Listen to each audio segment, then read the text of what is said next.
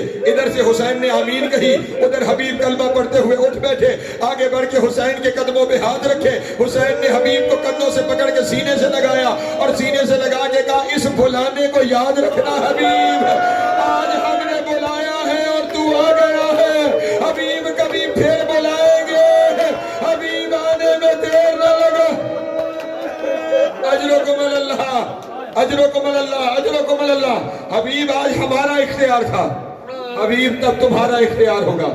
حبیب ہم بلائیں گے تو دیر نہ لگانا۔ وقت گزرتا چلا گیا، حسین مدینے، حبیب کوفے، اور اب حسین مدینہ چھوڑ کے کربلا آ گئے۔ کربلا کے بن میں ہر روز کبھی 1000 کا لشکر، کبھی 2000 کا لشکر، کبھی 4000 کا لشکر۔ جب بھی لشکر آتا ہے جناب زینب پوچھتی ہیں جناب فضہ سے، اما فضہ کون آیا ہے؟ اور جناب فضہ ایک ہی جواب دیتی ہیں، علی کی بیٹی حسین کے قاتل آ رہے ہیں، حسین کے دشمن اکٹھے ہو رہے ہیں۔ ہر دفعہ یہ سن کے نہ کہا اب جاؤ نا ذرا میرے حسین کو بلا کے لاؤ۔ جناب فضہ بلا کے لائی، سامنے بٹھا کے کہا حسین سارے تیرے دشمن آئیں گے، کوئی اپنا بھی آئے گا حسین؟ اللہ اکبر۔ حسین میرا جی چاہتا ہے کوئی تو آئے بہنوں کے اپنے دل ہے، کوئی تو آئے جو تیرا مددگار ہو، کوئی تو ہو جو تیری محبت میں آئے۔ رو کے کہا بہن میرا رہ کون گیا ہے؟ میرا رہ کون گیا ہے؟ کہا نہیں بھیا میرا جی چاہتا ہے کہ کسی کو بلاؤ۔ اس وقت حسین نے کہا ہاں میرا حبیب، میرا حبیب کوفے میں رہتا ہے، میں حبیب کو خط لکھتا ہوں۔ اور یہاں وہ متقدمین پڑھتے ہیں کہ ہر خط لکھتے تھے من حسین ابن علی الى فلاں ابن فلاں۔ یہ پہلا خط ہے حسین کا جس میں لکھا جا رہا ہے من حسین ابن فاطمہ۔ اجرکم اللہ، جن کی صدائیں بلند ہو گئی ہیں۔ الى رجل الفقی حبیب ابن مظاہر الاسدی، حبیب ہم کربلا آ گئے، حبیب ہم تنہا ہو گئے، حبیب ہم دشمنوں کے نرغے میں آ گئے، حبیب اگر ہماری مدد کرنا چاہو تو جلدی آنا، حبیب آنے میں دیر نہ لگانا۔ یہ کر کے حسین نے دستخط ثبت کیے، مہر ثبت کی، اور ابھی قاسم کو روانہ کرنا تھا کہ یہاں مقدمین نے کہا کہ آقا حسین خط بھیج رہے تھے کہ علی کی بیٹی نے کہا بھیا ذرا خط مجھے دینا۔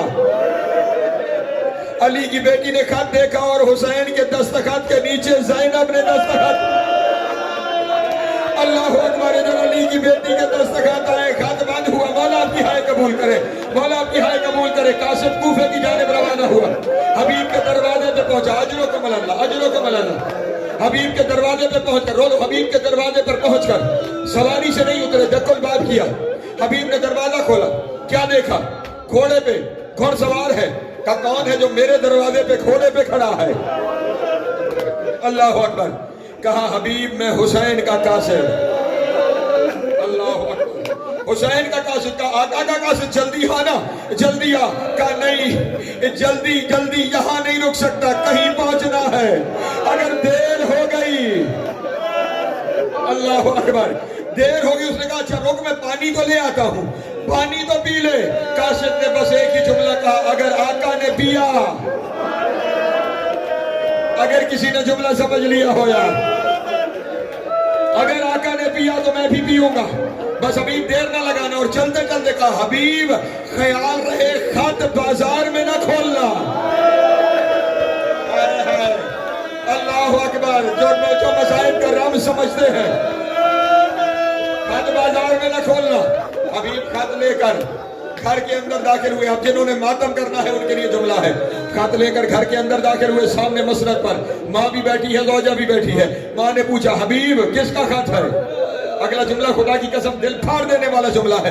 حبیب کس کا خط ہے؟ وہیں پہ کھڑے ہوئے کہا آقا حسین کا خط آیا ہے۔ حسین کا نام آنا تھا۔ ماں اور زوجہ نے مسرت چھوڑ کے کہا یتیماً علی اکبر کی شادی ہوگی۔ حسین نے غلاموں کو بلایا ہوگا، اور حسین کی قریبی میں سب کے جس نے اپنے لال کی شادی میں اجرکم اللہ، اجرکم اللہ، مولا ہائے قبول فرما، مولا ہائے قبول فرما، مولا ہائے قبول فرما۔